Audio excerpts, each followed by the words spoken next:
হয়, যোৱাকালি মই দেখাইছিলোঁ হাইলাকান্দিৰ বিভিন্ন প্ৰান্তৰ বানপানী, কিন্তু আজি মই উপস্থিত আছোঁ মাটিজুৰি এটা অঞ্চলত। আৰু মাটিজুৰি এই অঞ্চলখন যিখন ৰাজপথত মই উপস্থিত আছোঁ, এই ৰাজপথখন অসম ইউনিভাৰ্চিটি বা মেডিকেল কলেজলৈকে যাতায়াত কৰে এই ৰাজপথ। কিন্তু এই ৰাজপথ ইতিমধ্যে পানীৰ তলত আছে। ইয়াৰ কাৰণে হাইলাকান্দিৰ পৰা শিলচৰ মেডিকেল কলেজ বা আছাম ইউনিভাৰ্চিটি যাবলৈ যিটো পথ আছিলে, পথৰ যোগাযোগ বিচ্ছিন্ন হৈ পৰিছে।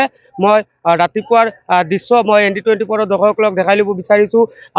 ধাৰাসাৰ বৰষুণ, তাৰ পিছতে বিভিন্ন ঠাইত কাটাকাল নদীৰ বান্ধ ছিঙিছে। ছিঙাৰ পিছত দেখিবলৈ পোৱা গৈছে এনেদৰে হাহাকাৰ এক পৰিস্থিতিৰ সৃষ্টি হৈছে। মই সমগ্ৰ দৃশ্য ND24 দৰ্শকসকলক দেখাই ল'ব বিচাৰিছোঁ, কিয়নো কালিও মই ৰাতিপুৱাৰ পৰা হাইলাকান্দিৰ বিভিন্ন প্ৰান্তৰ দৃশ্য মই ND24 দৰ্শকসকলক দেখাইছিলোঁ, কিন্তু আজিও দেখিবলৈ পোৱা গৈছে যে বানেৰ এই কালৰূপ ধাৰণ কৰিছে। আৰু ইয়াৰ ফলতে হাইলাকান্দিৰ পৰা শিলচৰ যাবলৈ যিটো পথ আছে, আছাম মেডিকেল কলেজ বা ইউনিভাৰ্চিটি যাবলৈ যিটো পথ আছে, সেইটো পথ ইতিমধ্যে পানীৰ তলত আছে। ইয়াত মোৰ লগত কিছুমান স্থানীয় কিছুমান লোক আছে, এই লোকৰ লগতো মই কিছুমান কথা পাতিম। দাদা, কি বলবেন আজকে পানিয়ে পানি আপনারা?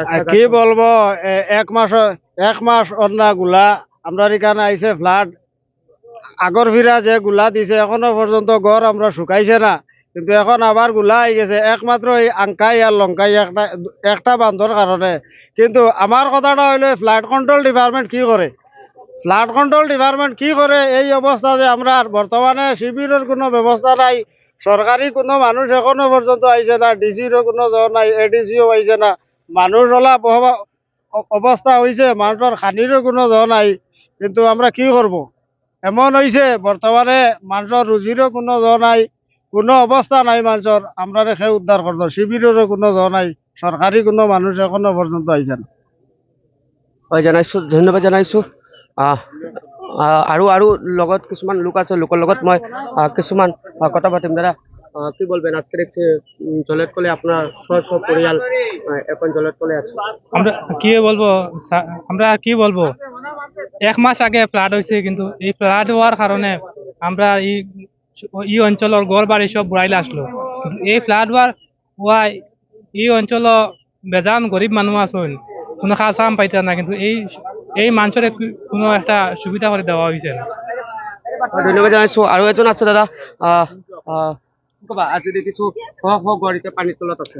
চাওক, এটাই কথা আপোনালোকক জানে, যোৱা 15 দিনমান আগতে বানপানী হৈছিলে, এতিয়া 15 দিনৰ মূৰত আজি তৃতীয়খন বানপানী। তো কাৰ নেগলিজেঞ্চি?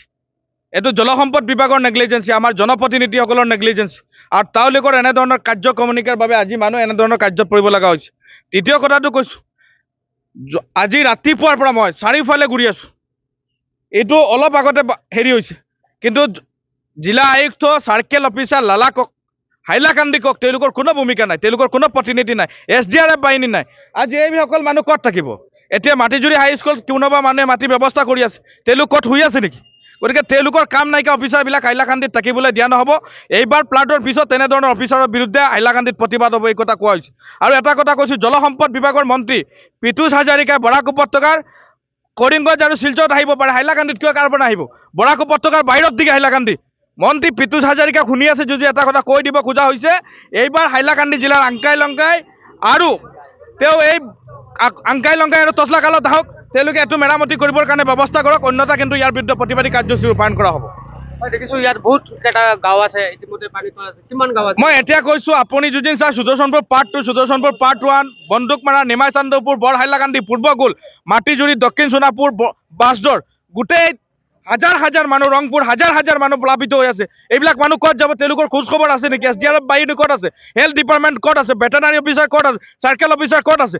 তেওঁলোকৰ কাম নাইকিয়া অফিচাৰবিলাকে ফোন কৰিলে ৰিচিভ নকৰে আৰু চেয়াৰত বহি AC ৰুমত নাটক কৰি আছে। ইয়াৰ বিৰুদ্ধে প্ৰতিবাদ হ'ব আৰু মুখ্যমন্ত্ৰী তেনেধৰণৰ অফিচাৰৰ বিৰুদ্ধে নালিচ দিবৰ কাৰণে জাতীয়তাবাদী যুৱ ছাত্ৰ পৰিষদ অপেক্ষা কৰি আছে। ৰাস্তাটো অসম ইউনিভাৰ্চিটি বা মেডিকেল কলেজলৈ যায়, এইটো আচৰিত কথা। এতিয়াতো ছিন্ন বিচ্ছিন্ন হৈ পৰিছে। এটা আচৰিত কথা আপুনি শুনা পাব, হাইলাকান্দিৰ পৰা শিলচৰ সংযোগী ৰাস্তা, শিলচৰ মেডিকেল কলেজ আছে, NIT আছে, অসম বিশ্ববিদ্যালয় আছে, আন ব্যৱস্থাখিনি আছে হাইলাকান্দিৰ পৰা, কিন্তু মানুহবিলাক কেনেকৈ যাব, ক'ত যাব?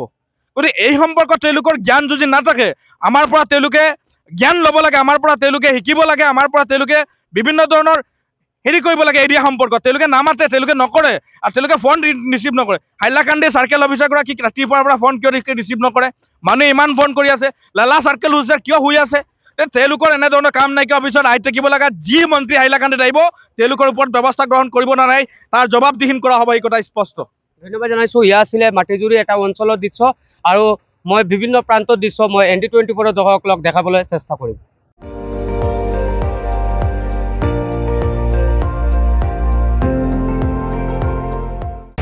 আপুনি চাই আছে ND24 সৰ্বশ্ৰেষ্ঠ নহয় সৰ্বোত্তমৰ দৌৰত